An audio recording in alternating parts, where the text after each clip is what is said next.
Since we cannot assure ourselves of the general affection, nor even of the justice of men, it becomes our interest, in the midst of the great mass, that we cannot move, to create a little world, which we can arrange at the disposal of our reason and affections.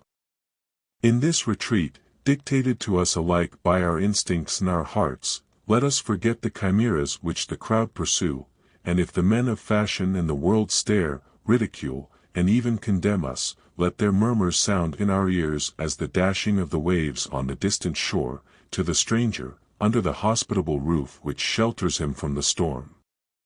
The universe of reason and affection must be composed of a single family. Of that universe a wedded pair must be the center. A wife is the best and the only disinterested friend, by the award of nature. She remains such, when fortune has scattered all others. How many have been recalled to hope by a virtuous and affectionate wife, when all beside had been lost? How many, retrieved from utter despondency, have felt in an ineffable effusion of heart, that conjugal heroism and constancy were an ample indemnity for the deprivation of all other good things? How many, undeceived by external illusions, have in this way been brought home to their real good? If we wish to see the attributes of conjugal heroism, in their purest brilliancy, let us suppose the husband in the last degree of wretchedness. Let us imagine him not only culpable, but so estimated, and an outcast from society. Repentance itself, in the view of candor, has not been available to cloak his faults. She alone, accusing him not, is only prodigal of consolations. Embracing duties as severe as his reverses, she voluntarily shares his captivity or exile. He finds still, on the faithful bosom of innocence, a refuge, where remorse becomes appeased, as in former days, the proscribed found, at the foot of the altar, an asylum against the fury of men. Marriage is generally assumed as a means of increasing credit and fortune, and of assuring success in the world. It should be undertaken as a chief element of happiness, in the retirement of domestic repose. 28. I would wish that my disciple, while still in the freshness of youth, might have reason and experience enough to select the beloved person, whom he would desire one day to espouse. I would hope, that, captivated with her dawning qualities, and earnestly seeking her happiness, he might win her tenderness, and find his satisfaction in training her to a conformity to his tastes, habits, and character. The freshness of her docile nature demands his first forming cares. As she advances in life she is molded to happy changes, adapted to supply his defects. She is reared modest, amiable, instructed, respectable, and respected, one day to govern his family, and direct his house, by diffusing around the domestic domain, order and peace. Let neither romances, metaphysics, pedantry nor fashion render a qualification for these important duties, either trifling or vulgar in her view. Still, domestic duties are by no means to occupy all her hours. The time which is not devoted to them will flow quietly on in friendly circles, not numerous, but animated by gaiety, friendship and the inexplicable pleasures which spring from intercourse with rational society. There are, also, more unimportant duties, which we expect her not to neglect. We wish her to occupy some moments at a toilet, where simplicity should be the basis of elegance, and where native tact might develop the graces, and vary, and multiply, if I may so say, the forms of her beauty. In fine, the versatility of her modes of rendering herself agreeable, should increase the chances of always escaping ennui in her presence. But train women to visit a library as savans, and they will be likely to bring from it pedantry without solid instruction, and coquetry without feminine amiability. I would not be understood to question the capability of the female understanding. I am not sure that I would wish the wife of my friend to have been an author, though some of the most amiable and enlightened women have been such. But I deem that in their mental constitution, and in the assignment of their lot, Providence has designated them to prefer the graces to erudition, and that to acquire a wreath of laurels, they must ordinarily relinquish their native crown of roses. When we see a husband and wife thus united by tenderness, good hearts and simple tastes, everything presages for them a delightful futurity. Let them live contented in their retirement. Instead of wishing to blazon, let them conceal their happiness, and exist for each other. Life will become to them the happiest of dreams. Perhaps the world will say, "You speak, it may be, of such a wife as you would be understood to possess yourself. But you do not paint marriage in the abstract, while you thus describe happiness as finding a habitation within the domestic walls, and pain and sorrow without. How many people find eternal ennui at home, and respire pleasure, only when they have fled their own threshold?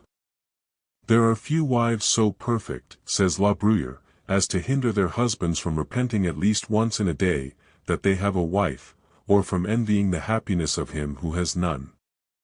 This sentence, instead of containing a just observation, is only an epigram. In looking round a circle of individuals, ridiculously called the world, we shall find happy family establishments less rare than we imagine. Besides, it would be absurd to count among unhappy unions all those which are not wholly exempt from stormy passions. Not only is perfect felicity a chimerical expectation on the earth, but we meet with many people who would be fatigued into ennui in a perfect calm, and who require a little of the spice of contrariety to season the repast of life. I would not covet their taste, but there are modes of being singular, which, without imparting happiness, procure pleasures. Finally, supposing the number of unhappy marriages to be as immense as is contended, what is the conclusion? The great majority adopting, as maxims of life, principles so different from mine, it would be strange if they obtained such results as I desire. In these days, the deciding motive with parents, in relation to marriage, is interest, and, what seems to me revolting in the spirit of the age, is, that the young have also learned to calculate. When a man marries simply on a speculation of interest, if he sees his fortune and distinction secured, reign disorder and alienation in his house as they may, he is still happier than he deserves to be. Our marriages of inclination guarantee happiness no more than our marriages of interest. What results should be anticipated from the blind impulse of appetite? Let there be mutual affection, such as reason can survey with a calm and severe scrutiny. Such love as is painted in romances is but a fatal fever. It is children alone who believe themselves in love, only when they feel themselves in a delirium. They have imagined that life should be a continual ecstasy, and these indulged dreams of anticipation spoil the reality of wedded life. I have supposed the husband older than his wife. I have imagined him forming the character of his young, fair and docile companion, and that, so to speak, they have become assimilated to each other's tastes and habits. The right combination of reason and love assures for them, under such circumstances, as much as possible, a futurity of happiness. I might here speak of the misery of jealousy and infidelity, and the comparative guilt of these vices in the husband and the wife. But these are sources of torment only in unions contracted and sustained by the maxims and the spirit of the world. According to my views, these crimes could not mar the marriages which were undertaken from right motives, and under the approving sanction of severe reason. I, therefore, pass them by, as not belonging to my subject, and as supposing that when marriage is the result of wise foresight and regulated choice, and when its duties are discharged from a proper sense of their obligation, such faults cannot occur. Another cause of disunion springs from the proud temper of some wives. They erroneously and obstinately persuade themselves that fidelity includes all their duty. More than one husband, incessantly tormented by an imperious and capricious wife, feels almost disposed to envy the gentle spouse who sleeps pleasantly under deceitful caresses. As much as an honest man ought to avoid crimes, in order to merit his reputation and sustain it, ought the highest meed awarded to women to be bestowed, not on those alone who are chaste, but on those who know how to watch over the happiness of their family by eager attentions and studious cares. This petulance of temper is commonly supposed to be a conjoined attribute of conjugal fidelity. I have sometimes seen wives both peevish and coquettish, and I cannot imagine a more odious combination. If we despise the man who is rough and slovenly at home, and becomes charming in society, what sentiment does that wife merit who wears out her husband's patience with her arrogance, and puts on seducing graces, and affects sensibility, in the presence of strangers? I have often heard men who were sensible upon every other subject, express their conviction that the Orientals, in excluding their women from all eyes but their own, had established the only reasonable domestic policy. There is no more wit than humanity in this barbarous sentiment, however frequently it is uttered. No one could be in earnest, in wishing to copy, into free institutions, this appalling vestige of slavery. But my inward respect for women withholds me from flattering them. Authority ought to belong to the husband, and the influence of tenderness, graces and the charms of constancy, gentleness and truth, constituting the appropriate female empire, belongs of right to the wife. I take leave to illustrate this phrase. Masculine vigor, and aptitude to contend and resist, clearly indicate that nature has confided authority to man. To dispossess him of it, and control him by a still more irresistible sway, it is necessary that the feeble sex should learn patience, docility, passive courage, and the management of their appropriate weapons in danger and sorrow, and to become energetic for the endurance of the peaceful cares of the domestic establishment. Man is formed by nature for the calls of active courage, and woman, for the appalling scenes of pain and affliction, and the agony of the sick and dying bed. In a word, all argument apart, nature has clearly demonstrated to which sex authority belongs. I discover that the defects of man spring from the tendency of his natural traits, in which force predominates, to run to excess. I see his gentle companion endowed with attributes and qualities naturally tending to temper his defects. The means she has received to reach this end announce that it is the purpose of nature that she should use them with this view. She has charms which, when rightly applied, none can resist. Her character is a happy compound of sensibility, wisdom and levity. She has superadded a felicity of address which she owes to her organization, and which the reserve, that her education imposes, serves to develop. Thus the qualities, and even the imperfections of the two sexes serve to bring them together. It follows, that man should possess authority, and woman influence, for their mutual happiness. When the wife commands, I cease to behold a respectable married pair. I see a ridiculous tyrant, and a still more ridiculous slave. It is vain to urge that she may be most capable of authority, and that her orders may be conformable to wisdom and justice. They are absurd, from the very circumstance that they are orders. The virtues which the husband ought to practice towards his wife must have their origin in love, which can only be inspired, and which flies all restraint. In a single position, the wife honors herself in assuming authority. It is when reverses have overwhelmed and desolated her husband, so that, ceasing to sustain her and changing the natural order, she supports him. Grant that he receives hope as her gift, grant that he is compelled to blush in imitating her example of courage, she aspires to this power no longer than to be able to restore him to the place whence misery had cast him down.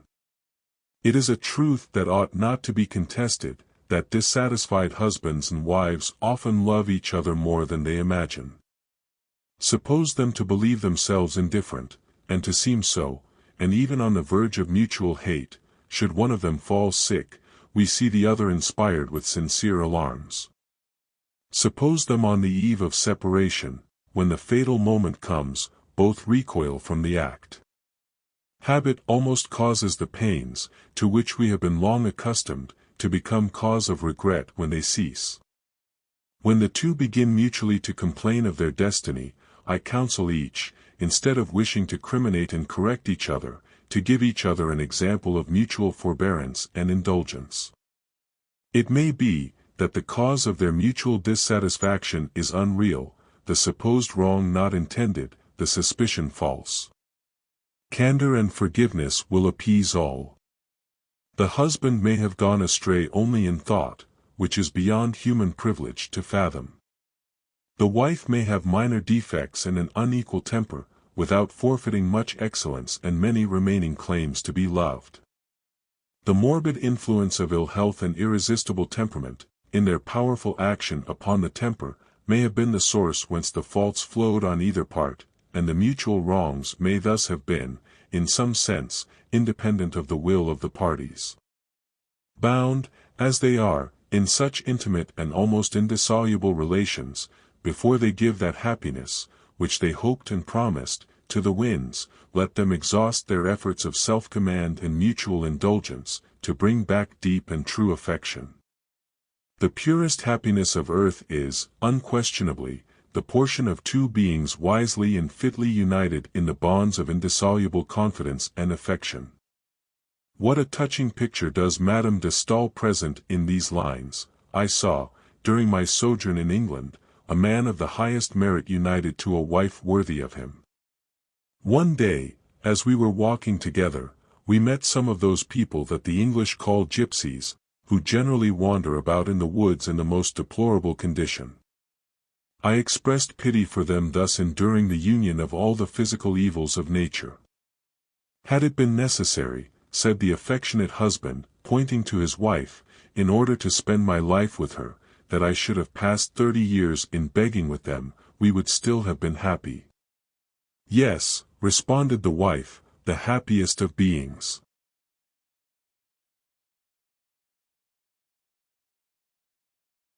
Letter 15. Children. One of the happiest days, and, perhaps, the most beautiful of life, is when the birth of a child opens the heart of the parent to emotions, as yet, unknown. 31. Yet what torments are prepared by this epoch! What painful anxiety, what agonies their sufferings excite! What terror, when we fear for their infant life! These alarms terminate not with their early age. The inquietude with which their parents watch over their destiny fills every period of their life to their last sigh. The compensating satisfaction which they bring must be very vivid, since it counterbalances so many sufferings. In order to love them, we have no need to be convinced that they will respond to our cares, and one day repay them. If there be in the human heart one disinterested sentiment, it is parental love. Our tenderness for our children is independent of reflection. We love them because they are our children. Their existence makes a part of ours, or, rather, is more than ours. All that is either useful or pleasant to them, brings us a pure happiness, springing from their health, their gaiety, their amusements. The chief end which we ought to propose to ourselves, in rearing them, is to train and dispose them so that they may wisely enjoy that existence which is accorded them. Of all the happy influences which can be brought to bear upon their mind and manners, none is more beneficial than the example of parental gentleness. The good Plutarch most eloquently advanced this doctrine in ancient time. Montaigne, Rousseau, Kenzie, and various writers of minor fame among the moderns, have reproduced his ideas, and, by their authority, have finally effected a happy revolution in education.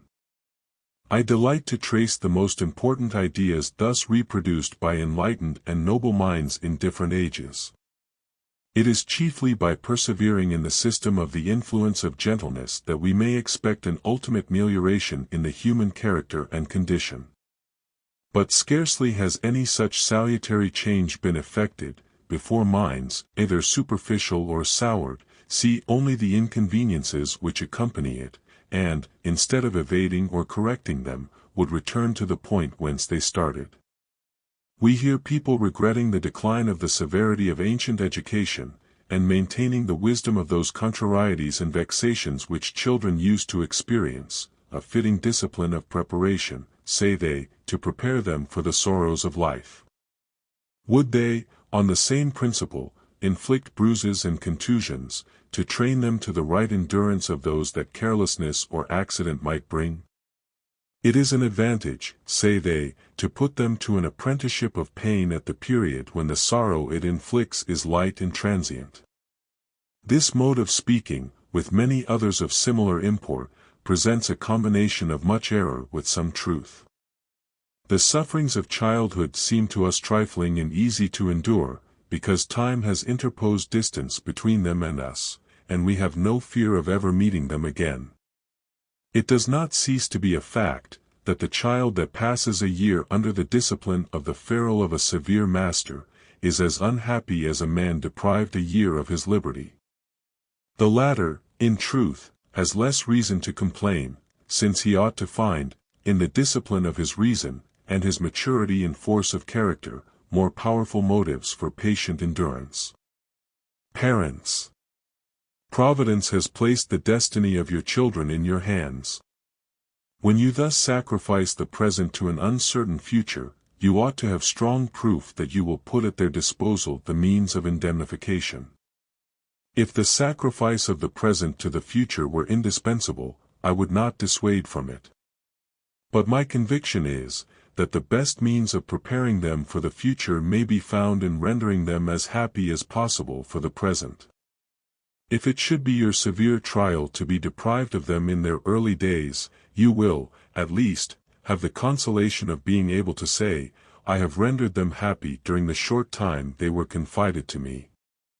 Strive then, by gentleness, guided by wisdom and authority, to cast the sunshine of enjoyment upon the necessary toils and studies of the morning of their existence. It is the stern award of nature to bring them sorrows. Our task is to soothe them. I feel an interest when I see the child regret the trinket it has broken, or the bird it has reared. Nature in this way, gives them the first lessons of pain, and strengthens them to sustain the more bitter losses of maturer days. Let us prudently second the efforts of nature, and to console the weeping child, let us not attempt to change the course of these fugitive ideas, nor to efface the vexation by a pleasure. In unavoidable suffering let the dawning courage and reason find strength for endurance. Let us first share the regrets, and gently bring the sufferer to feel the inutility of tears. Let us accustom him not to throw away his strength in useless efforts, and let us form his mind to bear without a murmur the yoke of necessity. These maxims, I am aware, are directly against the spirit of modern education, which is almost entirely directed towards the views of ambition. But while I earnestly inculcate gentleness in parental discipline, I would not confound it with weakness. I disapprove that familiarity between parents and children which is unfavorable to subordination. Fashion is likely to introduce an injurious equality into this relation. I see the progress of this dangerous effeminacy with regret. The dress and expenditures which would formerly have supplied 10 children, scarcely satisfy at present the caprices of one. This foolish complaisance of parents prepares, for the future husbands and wives, a task most difficult to fulfill. Let us not, by anticipating and preventing the wishes of children, teach them to be indolent in searching for their own pleasures. Their age is fertile in this species of invention. That they may be successful in seizing enjoyment, little more is requisite to be performed on our part than to break their chains. There are two fruitful sources of torments for children. One is, what the present day denominates politeness. It is revolting to me to see children early trained to forego their delightful frankness and simplicity, and learning artificial manners. We wish them to become little personages, and we compel them to receive tiresome compliments, and to repeat insignificant formulas of commonplace flattery. In this way, politeness, destined to impart amenity to life, becomes a source of vexation and restraint. It would seem as if we thought it so important a matter to teach the usages of society, that they could never be known unless the study were commenced in infancy. Besides, do we flatter ourselves, that we shall be able to teach children the modes and the vocabulary of politeness, without initiating them, at the same time, in the rudiments of falsehood? They are compelled to see that we consider it a trifle. If we wish them to become flatterers and dishonest, I ask what more efficient method we could take. Labor is the second source of their sufferings. I would by no means be understood to dissuade from the assiduous cultivation of habits of industry. You may enable children to remove mountains, if you will contrive to render their tasks a matter of amusement and interest. The extreme curiosity of children announces an instinctive desire for instruction. But instead of profiting by it, we adopt measures which tend to stifle it. We render their studies tiresome, and then say that the young naturally tire of study. When the parent is sufficiently enlightened to rear his child himself, instead of plying him with rudimental books, dictionaries and restraint, let him impart the first instructions by familiar conversation. Ideas advanced in this way are accommodated to the comprehension of the pupil, by mutual good feeling rendered attractive, and brought directly within the embrace of his mind. This instruction leads him to observe, and accustoms him to compare, reflect and discriminate, offers the sciences under interesting associations, and inspires a natural thirst for instruction. Of all results which education can produce, this is the most useful. A youth of 15, trained in this way, will come into possession of more truths, mixed with fewer errors, than much older persons reared in the common way. He will be distinguished by the early maturity of his reason, and by his eagerness to cultivate the sciences, which, instead of producing fatigue or disgust, will every day give birth to new ideas and new pleasures. I am nevertheless little surprised, that the scrupulous advocates of the existing routine should insist that such a method tends to form superficial thinkers. I can only say to these profound panegyrists of the present order of instruction, that the method which I recommend, was that of the Greeks that their philosophers taught while walking in the shade of the portico or of trees, and were ignorant of the art of rendering study tiresome, and not disposed to throw over it the benefits of constraint. Modern instructors ought, therefore, to find that they were shallow reasoners, and that their poets and artists could have produced only crude and unfinished efforts. Besides, this part of education is of trifling importance, compared with the paramount obligation to give the pupil robust health, pure morals, and an energetic mind. I deeply regret that the despotic empire of opinion is more powerful than paternal love. Instead of gravely teaching to your son the little arts of shining in the world, have the courage to say to him, oblige those of thy kind whose sufferings thou canst lighten, and exhibit a constant and universal example of good morals. Form, every evening, projects necessary for enjoying a happy and useful succeeding day. Thus you will see him useful, good and happy, if not great in the world's estimation. You will behold him peacefully descending the current of time. In striking the balance with life, he will be able to say, I have known only those sufferings which no wisdom could evade, and no efforts repel. But such are the prejudices of the age, to give such counsels to a son requires rare and heroic courage. Is not that filial ingratitude, of which parents so generally complain, the bitter fruit of their own training? You fill their hearts with mercenary passions, and with measureless ambition.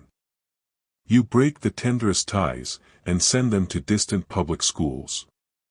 Your children, in turn, put your lessons to account, and abandon your importunate and declining age, if you depend on them, to mercenary hands.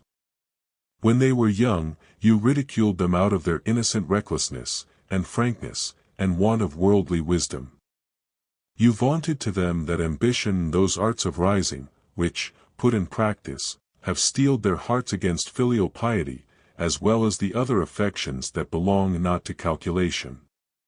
Since the paramount object of your training was to teach them to shine, and make the most out of every body, you have at least a right to expect from their vanity, pompous funeral solemnities. I revere that indication of infinite wisdom, that has rendered the love of the parent more anxious and tender than that of the child. The intensity of the affections ought to be proportionate to the wants of the beings that excite them. But ingratitude is not in nature. Better training would have produced other manners. In rearing our children with more enlightened care, in inspiring them with moderate desires, in reducing their eagerness for brilliancy and distinction, we shall render them happy, without stifling their natural filial sentiments, and we shall thus use the best means of training them to sustain and soothe our last moments, as we embellish their first days. Letter 16.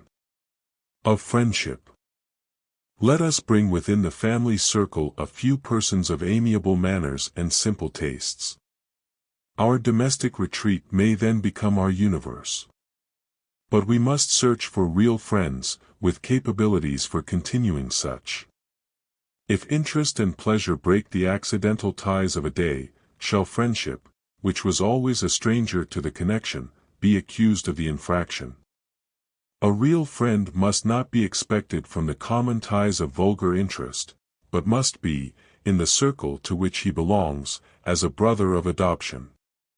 So simple should be our confidence in the entireness of his affection, and the disinterestedness and wisdom of his advice, as to incline us to consult him without afflicting our wife or children by a useless communication of our perplexities.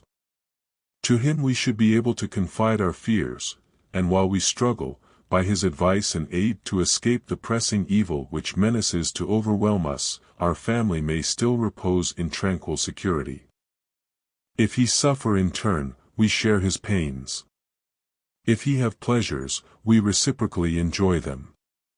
If either party experience reverses, instead of finding himself alone in misery, he receives consolations so touching and tender, that he ceases to complain of a lot which has enabled him to become acquainted with the depth of the resources of friendship. How pure is the sentiment, how simple the pleasures, which flow from the intercourse of two men united by similar opinions and like desires, who have both cultivated letters, the arts, and true wisdom. With what rapidity the moments of these charming conversations fly! Even the hours consecrated to study are less pleasant, perhaps less instructive. Such a friend, so to speak, is of a different nature from that of the rest of men. They either conceal our defects, or cause us to see them from motives of ill feeling. A friend so discusses them, in our presence, as not to wound us. He kindly reproaches us with faults, to our face, which he extenuates, or excuses before others in our absence. We can never fully comprehend to what extent a friend may be useful and dear until after having been a long time the faithful companion of his good and evil fortune. What emotions we experience in giving ourselves up to the remembrance of the common perils, storms and trials we have experienced together. It is never without tenderness of heart that we say, we have had the same thoughts, affections and hopes. Such an event penetrated us with common joy, such another filled us with grief. Uniting our efforts, we rescued a victim of poverty and misfortune. We mutually shared his tears of gratitude. The hard necessity of circumstances separated us, and our paths so diverged that seas and mountains divided us. But we still remained present to each other, in communion of thought. He had fears for me, and I for him, as we foresaw each other's dangers. I learned his condition, interpreted his thoughts and feelings, and said, such a fear agitates him, he forms such a project, conceives such a hope. Finally, we met again. What charms, what effusion of heart in the union! It is a puerile absurdity to be proud of the reputation of one to whom we are united by the ties of blood, a distinction which nature gave us. But we may be justly proud of the rare qualities of our friend. The ties of this relation are not the work of nature or contingency. We prove that, in meriting his esteem, we, at least, resemble him in the qualities of his heart. I immediately form a high opinion of the man whom I hear earnest in the applause of the talents or virtues of his friend. He possesses the qualities which he applauds, since he has need to affirm their existence in the person he loves.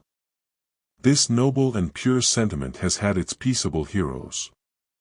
What names, what examples could I not cite, in ancient and in modern times?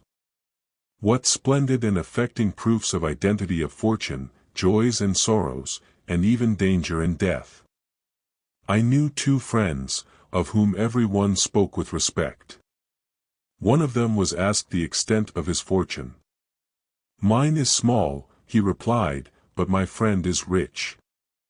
The other, a few days before he died of a contagious disease, asked, why so many persons were allowed to enter his chamber. "No one," he added, "ought to be admitted but my friend." Thus were they one in fortune, in life and in death.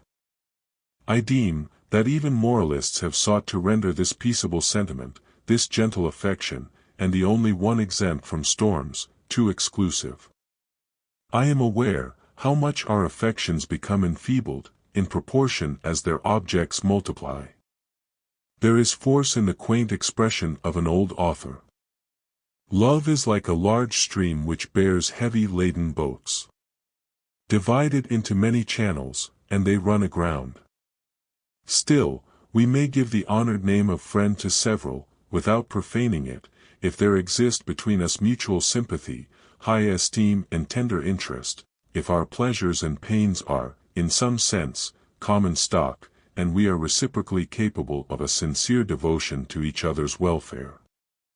As much, however, as I revere the real sentiment, I am disgusted by the sickly or exaggerated affectation of it. The sentiment is still more delightful when inspired by a woman.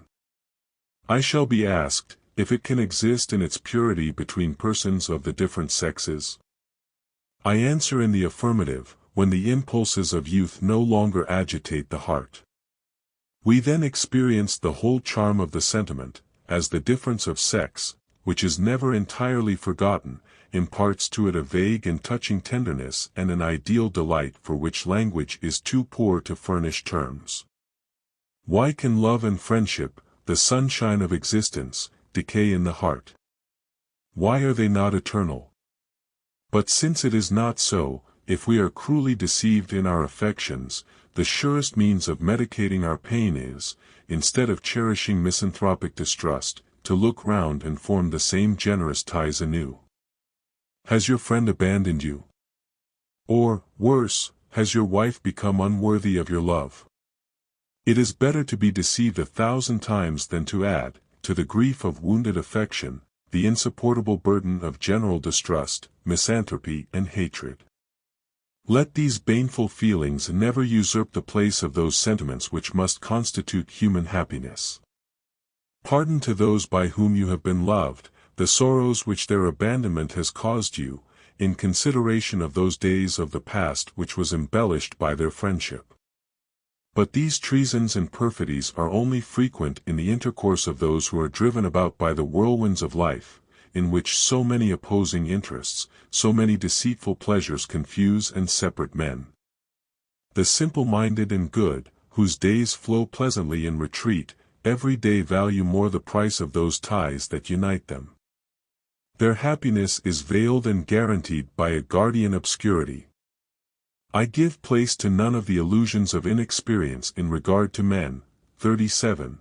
The errors, contradictions and vices with which they are charged, exist. I admit that the greater part of satires are faithful paintings. But there are still to be found, everywhere, persons whose manners are frank, whose heart is good, and whose temper amiable. These persons exist in sufficient numbers to compose this new world of which I have spoken. Writers are disposed to declaim against men. I have never ceased to feel goodwill towards my kind. I have chosen only to withdraw from the multitude, in order to select my position in the center of a small society. For me there are no longer stupid or wicked people on the earth. I have examined the essential things of life, tranquility, and independence of mind, health, competence and the affection of some of our kind. I wish now to give my observations something more of detail and diversity. But I wish it still to be borne in mind, that I give only the materials and outlines of an essay, and make no pretensions to fill out a complete treatise. I wish that a temple may be raised to happiness. Hands, more skillful than mine, will rear it. It is sufficient to my purpose to indicate those delightful sights, in the midst of which it may be erected.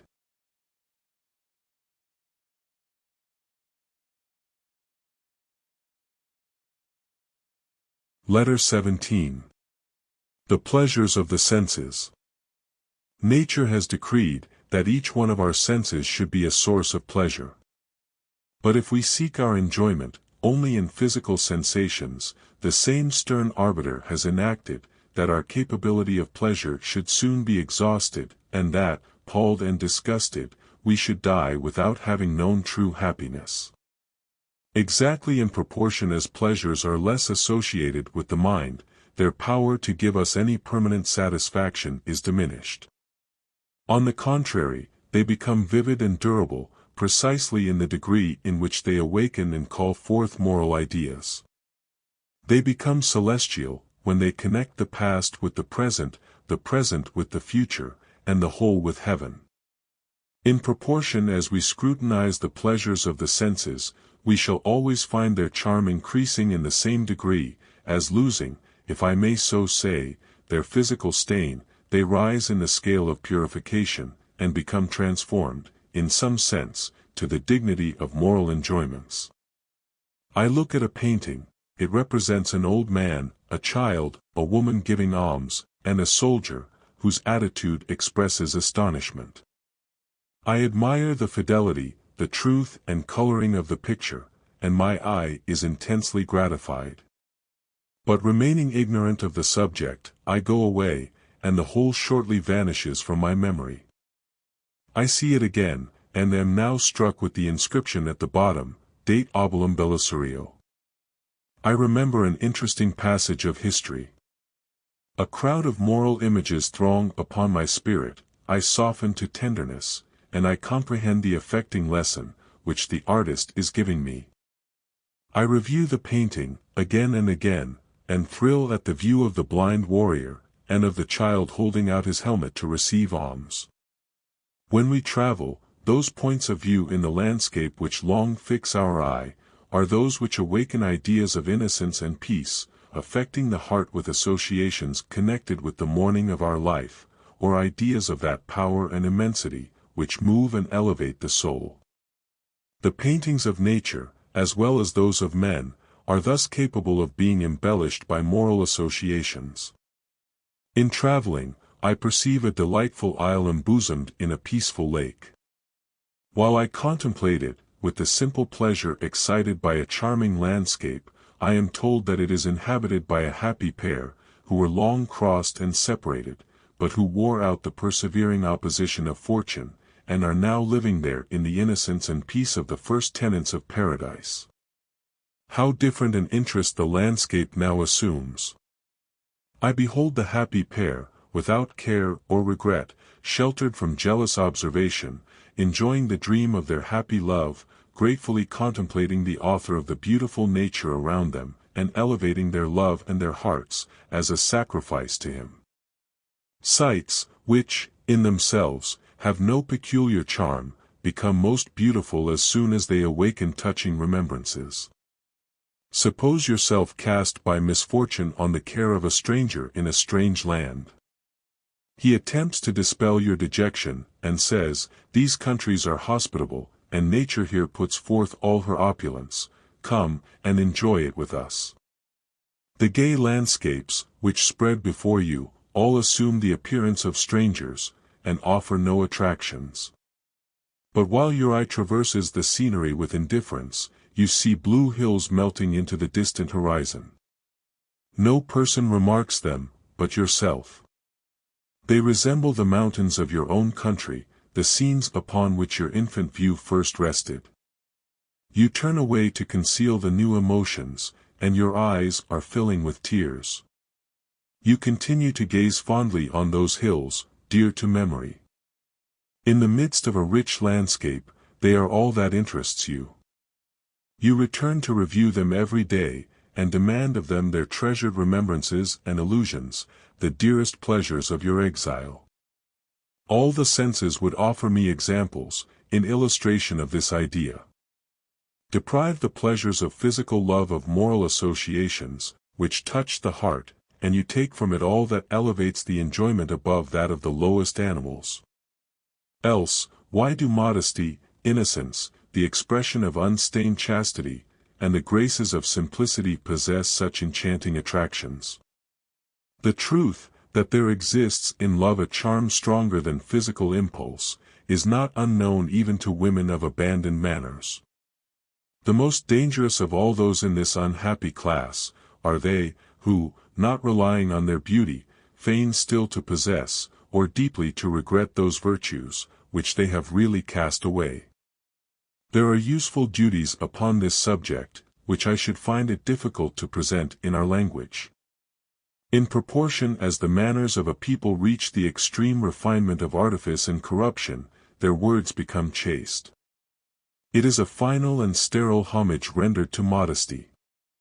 The last delights which imagination can add to the pleasures of love, are not to be sought in those vile places where libertinism is an art.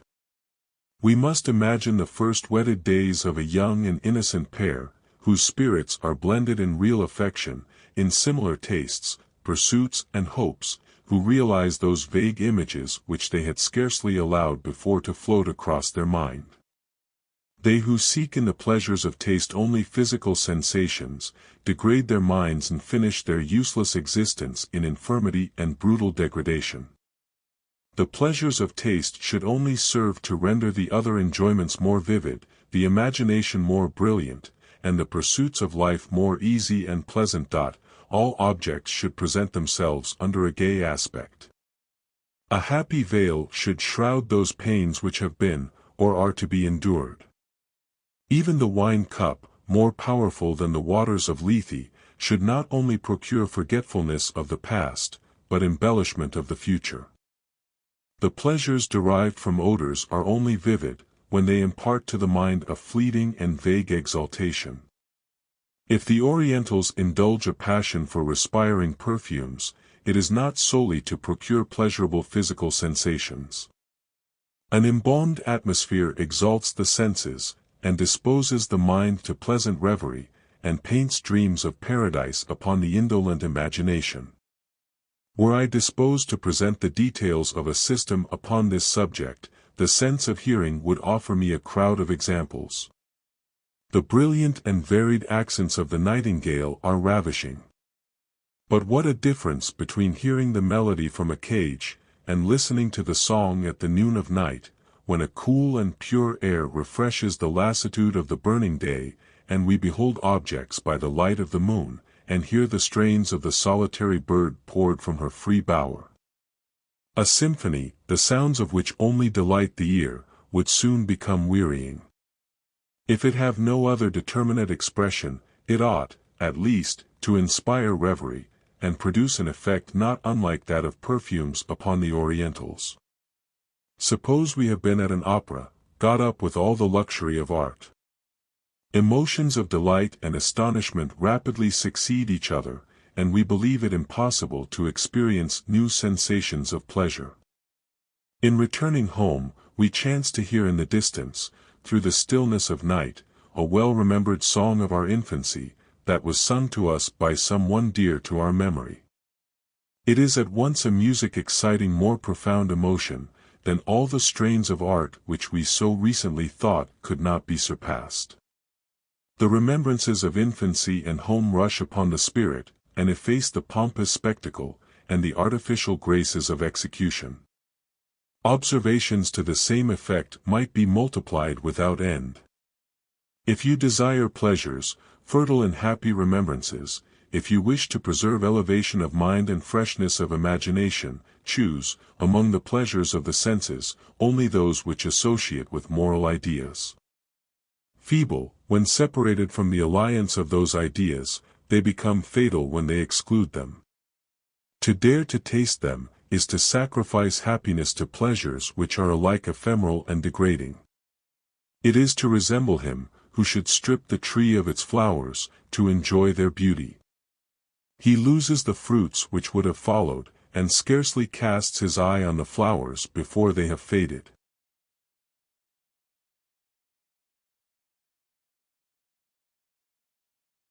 Letter 18. The pleasures of the heart.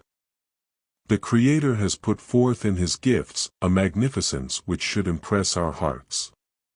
What variety in those affectionate sentiments, of the delights of which our natures are susceptible! Without going out of the family circle, I enumerate filial piety, fraternal affection, friendship, love, and parental tenderness. These different sentiments can all coexist in our hearts, and, so far from weakening each other, each tends to give vigor and intensity to the other. No doubt, the need of so many affections and props attests our feebleness and dependence.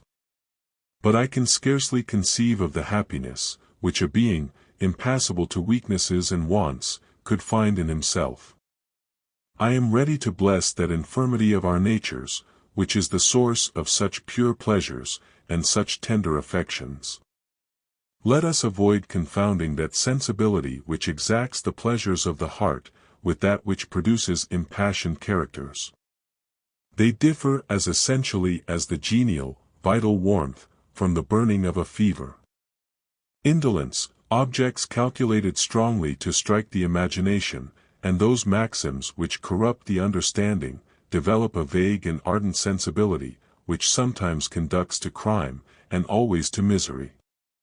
The other species is approved by reason and preserved by virtue. We owe to it those pure emotions which impart upon earth an indistinct sentiment of the joys of heaven. There are men, however, who dread genuine sensibility, and, under the conviction that it will multiply their pains, study to eradicate the germs of it from their soul. Hume was unhappily an unbeliever, but I might easily cite from his life many honorable traits indicative of a good natural disposition. He remarked to a friend, who confided to him his secret sorrows, "You entertain an internal enemy, who will always hinder you from being happy. It is your sensibility of heart." "What," responded his friend with a kind of terror, "have you not sensibility?" "No. My reason alone speaks, and it declares that it is right to soothe distress."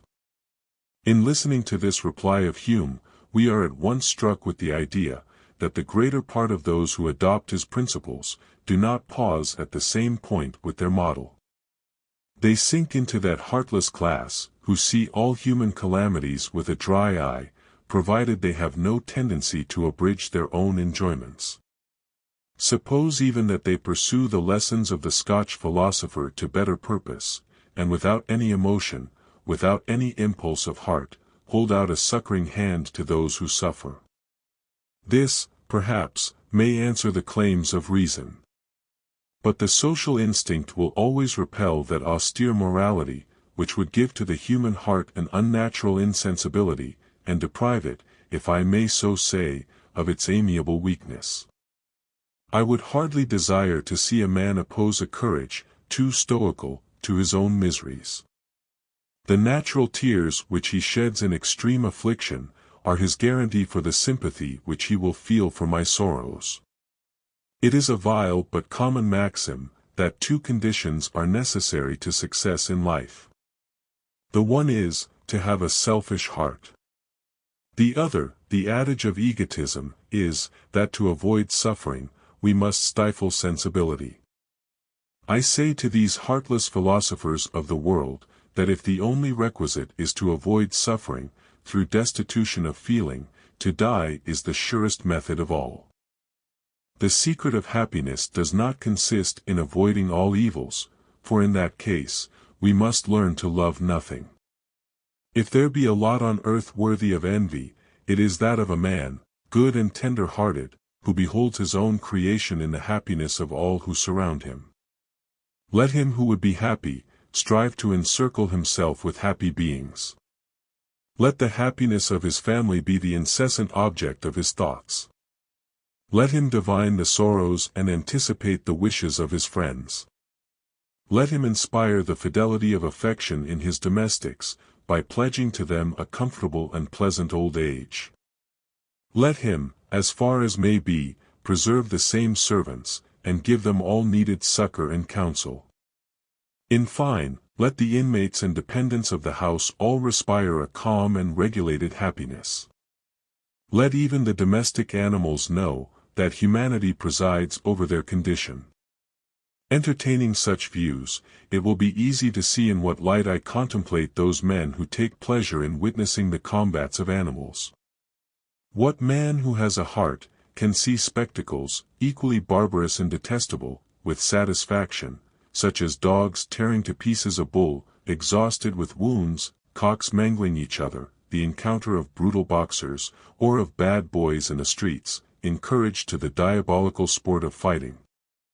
These are the true schools of cowardly and savage ferocity, and not of manly courage, as too many have supposed. But it is not my purpose to draw a painting in detail of the abominations of cruelty, or the pleasures of beneficence, and I resume my rapid and desultory reflections.